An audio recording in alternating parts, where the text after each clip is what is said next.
School में grade के आधार पर जीव बांटे गए। नंबर 1 मॉनिटर ने एसएसएस ग्रेड की दिव्य नागिन चुनी, जबकि आखिरी रैंक वाले मुझे सिर्फ एक एफ ग्रेड काला भालू मिला। जल्द ही भीषण ठंड का प्रलय आया। भालू की क्षमता के कारण मैं बच गया, पर मॉनिटर की नागिन विकसित होने से पहले ही मर गई। जलन में मॉनिटर और साथियों ने मेरे भालू को मारकर उसका हॉटपॉट बना लिया। घायल होकर मैं बर्फीली आंधी में गिर पदर ढहा और बदले की भावना के साथ मर गया। जैसे ही आंखें खुली, मैं फिर उसी दिन पहुंच गया जब हमें आत्मिक पशु चुनने थे। पिछले जन्म की तरह मैं काले भालू को चुनने ही वाला था कि ली यानपिंग चिल्लाई, रुको। वह अपनी सीट से उठी और गोद में बर्फ जैसी सफेद चमकदार नागिन लिए मेरे पास आई। उसने तुरंत उसे मेरी बाहों में थमा दिया, जैसे उसे डर हो कि मैं डिब्बे से काला भालू ना उठा लूं। उसने कहा, सफेद नाग तुम्हारे लिए है, मुझे काला भालू चाहिए। कक्षा के सभी सहपाठी भी यही चाहते थे। टीचर भी हैरान थे। इस सफेद नागिन में 80% प्राचीन रक्त था और ये स्वर्गीय नाग की वंशज थी। वहीं काले भालू में सिर्फ 20% रक्त था। दोनों में जमीन आसमान का अंतर था। कोई नहीं समझ पाया कि ली यानपिंग ने नागिन के बदले भालू को क्यों चुना। शियाओ येन, आत्मा पशु चुनना मजाक नहीं है, यह तुम्हारे भविष्य के विकास से जुड़ा है। जल्दी से हुएन के साथ बदल लो। हु एन को इस सफेद नागिन की ज्यादा जरूरत है। किसी भी आत्मा पशु के साथ जल्दी अभ्यास कर सकती हूँ, पर हु वैन की प्रतिभा सामान्य है। मिश्रित रक्त वाला भालू उसका जीवन बिगाड़ देगा। मैं हु वैन से आत्मा पशु बदलती हूँ। कक्षा में अचानक सब चुप हो गए। उसकी इस निस्वार्थता से सभी दंग रह गए। छोटी यान, साधना में मन की शुद्धता सबसे जरूरी है। तुम्हारा दिल निर्मल और नेक है, इसलिए कमजोर आत्मा पशु के बावजूद तुम्हारा भविष्य बहुत उज्जवल होगा। छोटे एन, अभी भी क्या सोच रहे हो? जल्दी से आभार व्यक्त करो। तुम्हारी झूठी हमदर्दी नहीं चाहिए, मुझे वही काली भालू दो। ली यानपिंग की नजरें घबराईं। उसने भालू को और कसकर जकड़ लिया। उसका चेहरा सिकुड़ा था, जैसे मैं उसे सता रही हूँ। हु वैन, मुझे मत परखो, मैं अपनी मर्जी से ये सौदा कर रही हूँ। ये चालें छोड़ो, नहीं चाहिए। तभी अचानक मेरी कलाई में तेज दर्द हुआ, जैसे किसी ने काट लिया हो। नीचे देखा तो छोटे सफेद सांप के 2 दांत धंसे थे और घाव से खून की बूंदें निकल रही थीं। उसने अपनी 2 मुंही जीभ से कलाई को छाटा, जिससे झंझनाहट सी होने लगी। इतनी ही देर में उसने मुझसे जीवन मरण का एक रक्त संबंध अनुबंध कर लिया। चारों ओर फुसफुसाहट होने लगी। सबको लगा हुएन मजबूत है, इसीलिए उसने सफेद सांप नहीं लिया, पर वह दिखावा कर रही थी। एक तरफ सांप लौटाने को कहा और दूसरी तरफ चुपके से अनुबंध कर लिया, ताकि ली यानपिंग मुकर न जाए। बेकार इंसान दिखावा ही करता है। अब सांप मेरा है। अनुबंध के बाद वह सो गई। उनकी बातें सुन मेरा चेहरा गंभीर हो गया। मैं यह सफेद सांप नहीं चाहती थी, पर उसने जबरदस्ती की। यह सांप जल्द ही बोझ बन जाएगा। ली यानपिंग को देख मुझे लगा कि वह सांप नहीं, बल्कि काले भालू के लिए लड़ रही है। शायद उसने भी पुनर्जन्म लिया है।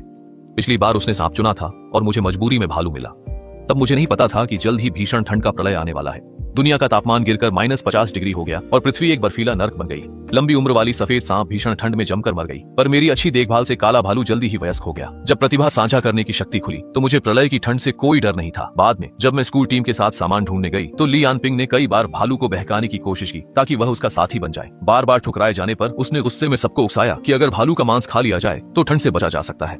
जब हम बाहर निकले तो ली यानपिंग ने साथियों के साथ मिलकर मुझे और काले भालू को मार डाला और हम उनका भोजन बन गए। ली यानपिंग की गोद में ब्लैक स्नो को देख मेरी आंखें बर्फ जैसी ठंडी हो गईं। पिछले जन्म में वह भालू मेरा सबसे भरोसेमंद साथी था। इस बार ली यानपिंग ने मेरी ठंड सहने की शक्ति छीन ली है, लेकिन इस धोखे का बदला अब खून से ही चुकाना होगा। मैं उसे एकटक देख रही थी, तभी उसने भी अपनी आंखें घुमाकर मेरी ओर देखा।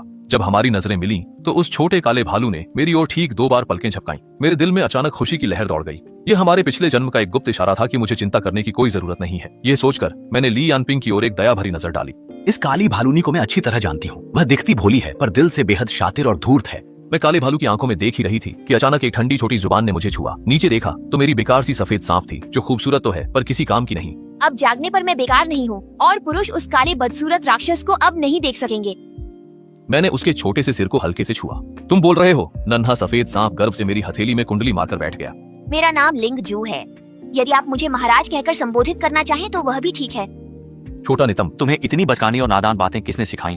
अधिकांश अनुबंधित पशु मनुष्यों की पहल पर ही बनते हैं। ये स्वभाव से घमंडी होते हैं, केवल बचपन में थोड़े नरम होते हैं। बहुत कम मौकों पर ही वे खुद अनुबंध की पहल करते हैं। क्लास में नियमों को सुनकर सभी सहपाठी जादुई चक्र बनाकर अपने अनुबंधित पशु के साथ अनुबंध की कोशिश करने लगे, पर मैं उनमें नहीं था। अगर अपनी आंखों से न देखता तो यकीन न होता कि एक महान प्राचीन दिव्य सर्प त्याओ मंग होई ने मुझे जबरदस्ती अनुबंधित कर लिया। लिंग शुए, तुम खुद मुझसे अनुबंध क्यों करना चाहती हो?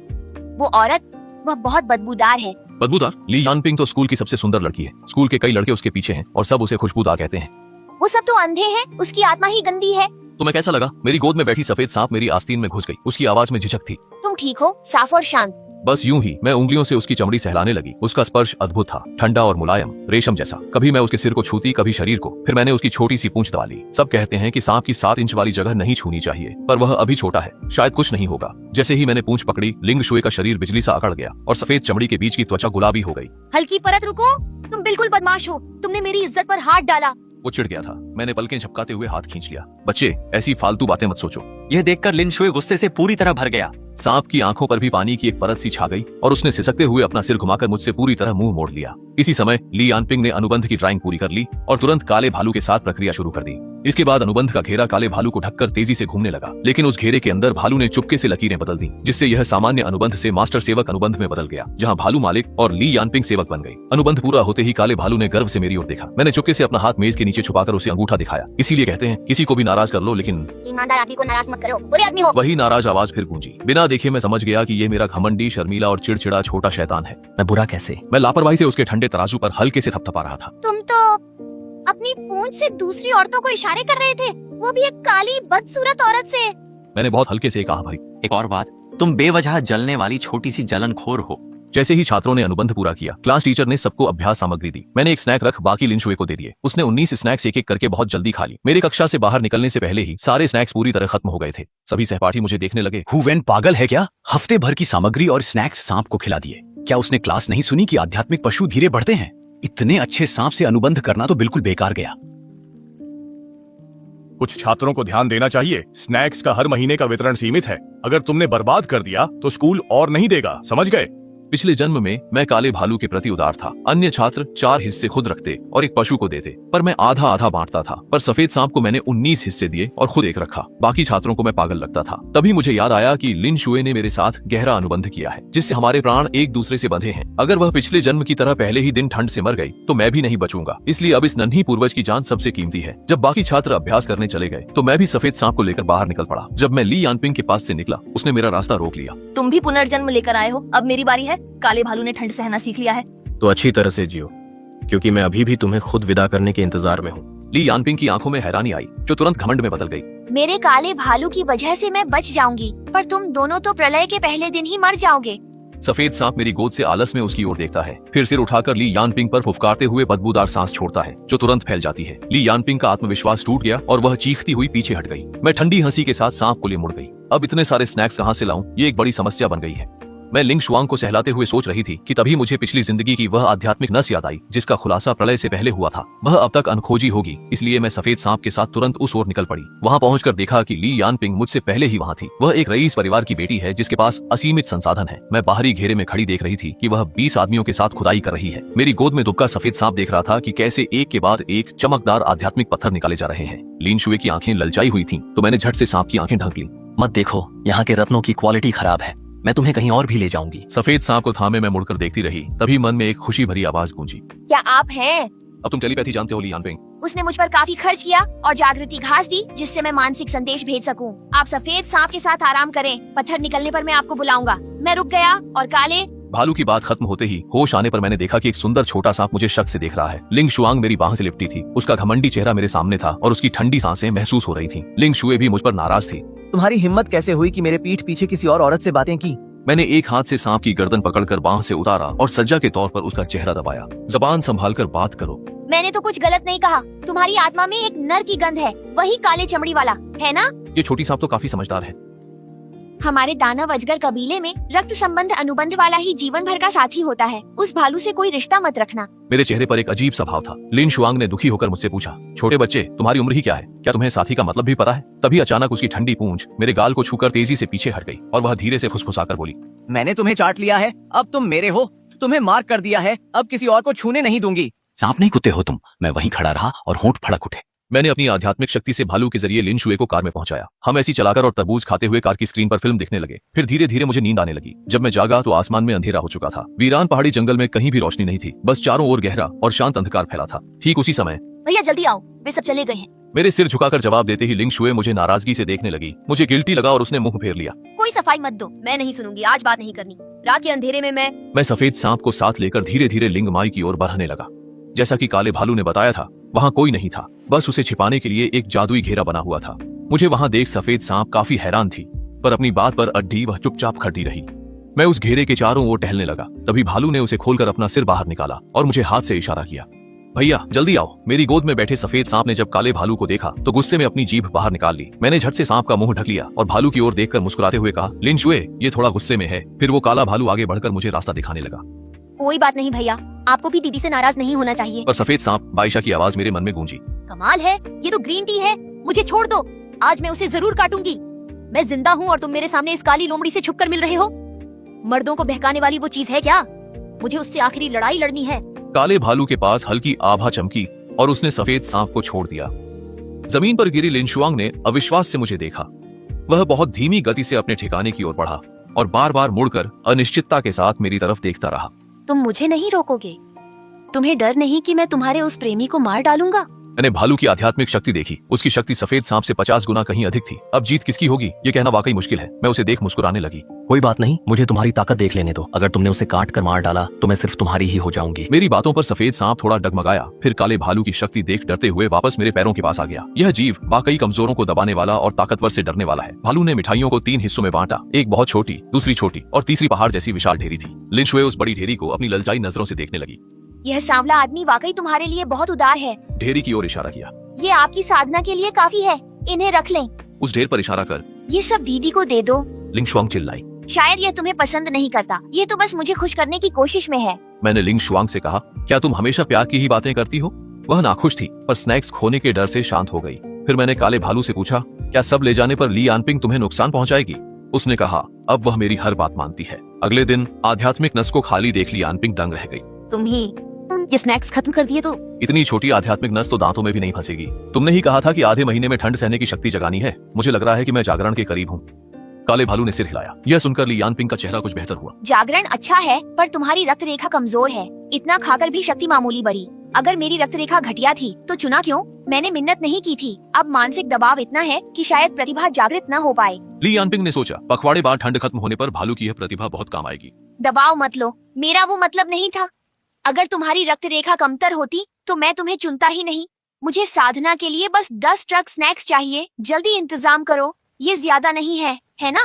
इससे शायद मैं शीत प्रतिरोध जैसी उच्च प्रतिभा जागृत कर लूं, जिससे 10 किलोमीटर तक सब ठंड से बच सकें। पूरे 10 किलोमीटर। ली यानपिंग की आंखों में लालच की सुनहरी चमक आई। अगर वह भीषण ठंड में 10 किलोमीटर तक सबको ठंड से सुरक्षित रख सके तो फिर वह प्रलय की रानी जैसी ही होगी। ठीक है, 10 ट्रक मिल जाएंगे। पादरी के आने से पहले सब हो जाएगा। ली यानपिंग घर में ताकतवर है पर सब उसकी भीषण ठंड की प्रलय वाली बात को एक मजाक मानते हैं। वे उपहास करते हैं कि वह पत्थर के ट्रकों में रखे स्नैक्स से एक मामूली आत्मा जानवर को सिर्फ सर्दी से बचने की प्रतिभा के लिए जगा रही है। इस विचार पर उसे घर से कोई समर्थन नहीं मिलता।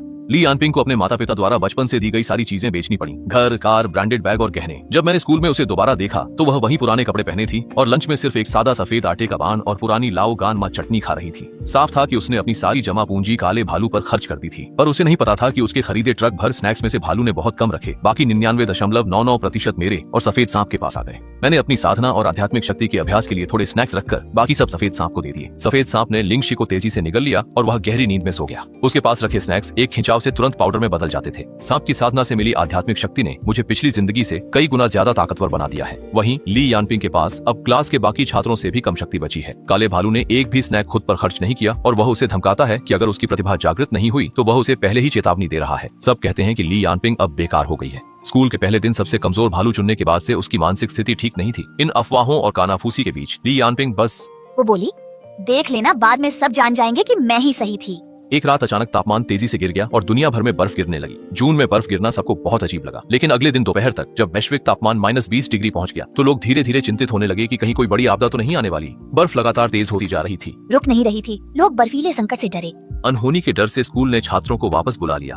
हॉस्टल में ली यानपिंग ठंड से कांपते हुए रजाई में लिपटी थी। साधना न करने से उसकी शक्ति कम हो गई थी और वह आम लोगों जैसी ही थी। उसकी नाक ठंड से लाल थी और वह बार बार टिश्यू से उसे पोंछ रही थी। काले भालू, तुम्हारी प्रतिभा जागृत हुई या नहीं? 10 दिन बीत चुके थे। काला भालू काफी बड़ा होकर किशोरावस्था में था और ली यानपिंग के मन में अब संदेह होने लगा। चिंता मत करो, जल्दी होगा। पिछली जिंदगी में हुवेन गरीब था और खंडहरों की खोज के बाद भी उसके पास भालू के लिए स्नैक्स नहीं थे। इस जन्म में मैंने इतने सारे संसाधन दिए, फिर भी तुम्हारी प्रतिभा जागृत क्यों नहीं हो रही? क्या तुम कुछ छुपा रहे हो? मैं ये मेहनत किसके लिए कर रही हूँ? तुम मुझ पर शक कर रहे हो? मैं तो अपनी शक्ति तुम्हारे साथ साझा करना चाहती थी, पर अब लगता है ये स्नैक्स तुम्हें वापस कर दूं। मेरी फर मोटी है, मैं ठंड में नहीं मरूंगी। मेरी गलती थी, मैंने गुस्से में कह दिया। ये आध्यात्मिक पत्थर तुम ही रखो, तुम्हारी प्रतिभा का जागृत होना सबसे जरूरी है। काला भालू हुंकारा। जाओ नीचे से चीजें उठाओ।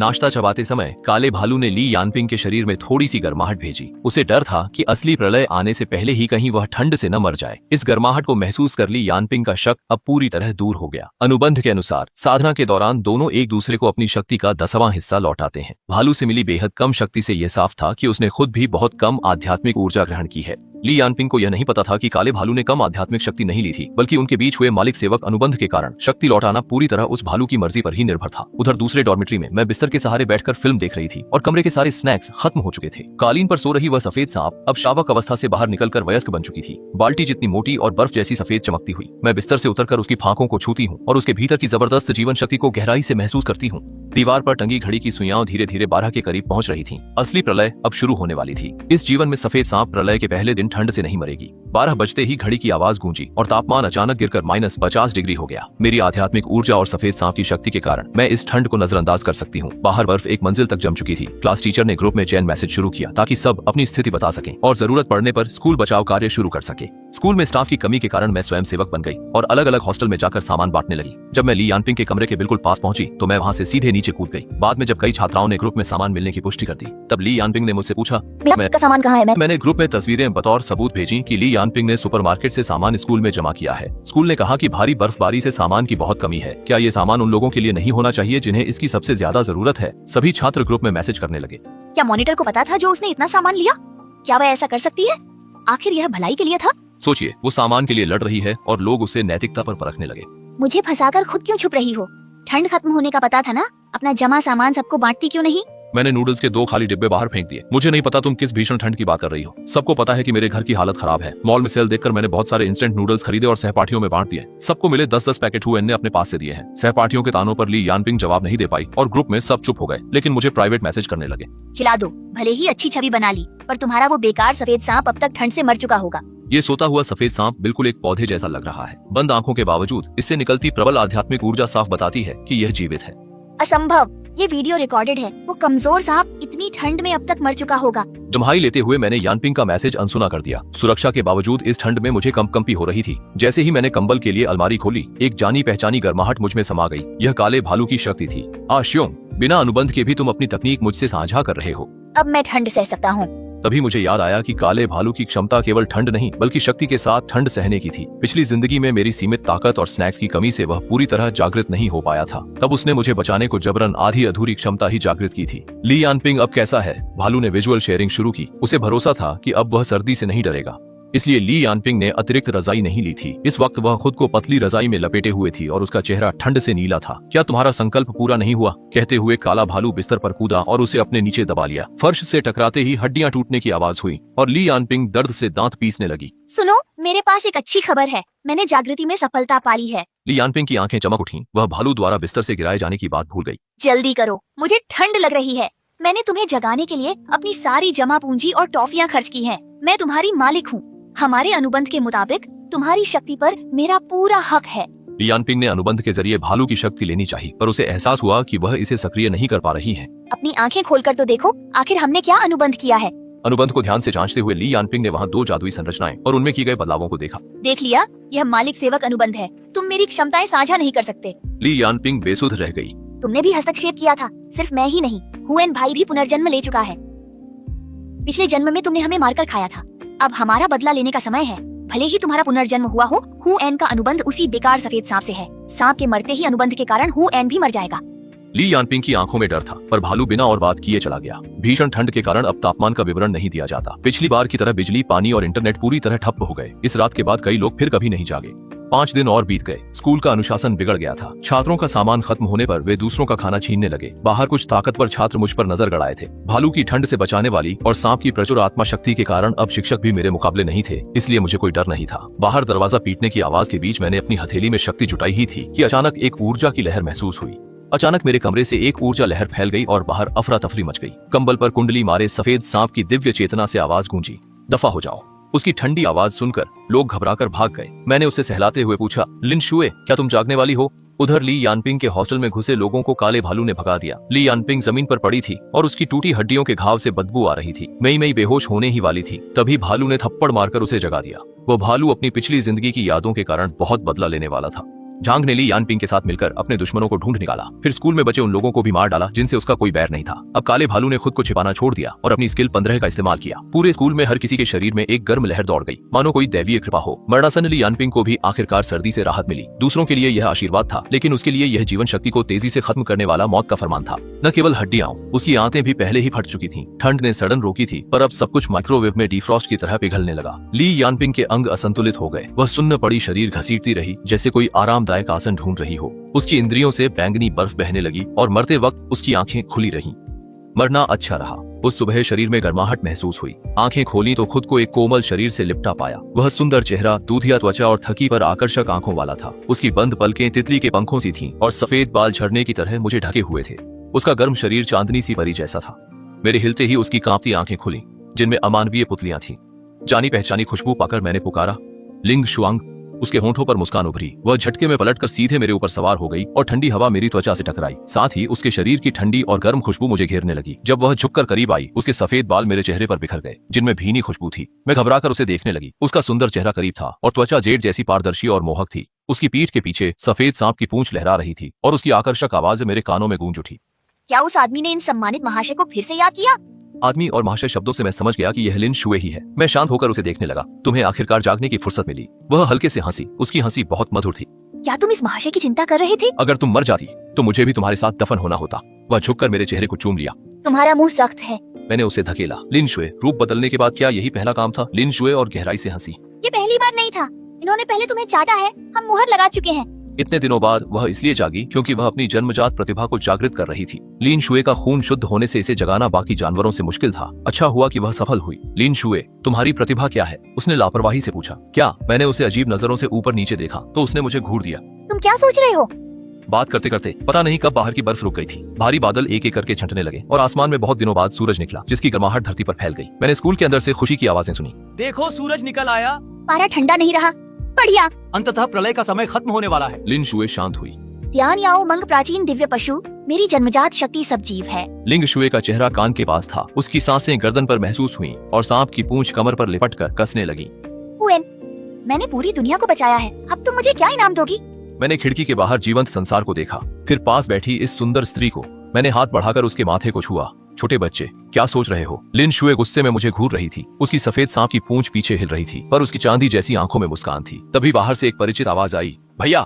भैया, मैंने भी अपना रूप बदल लिया है। दरवाजा खोलते ही एक छोटे कद की लड़की दिखी, जिसके सिर पर भालू के कान थे। मैं तुरंत समझ गई कि वह काली भालू है, क्योंकि उसका रंग गहरा गेहुआ था। भालू के रूप में वह काफी विशाल थी, पर अब एक छोटी बच्ची जैसी लग रही थी। लिन शुए मेरे पास से वह बोली, इतनी बदसूरत बहन। मैंने कहा, मैं सुंदर हूँ। काली भालू उदास थी। मैं भालू और सांप को लड़ते देख मुस्कुरा उठा। पिछली बार ली यानपिंग ने हमें मारा था। इस जन्म में हमने बदला लिया और नई जिंदगी पाई। ठंड खत्म हुई और मेरी कहानी अब शुरू हुई है।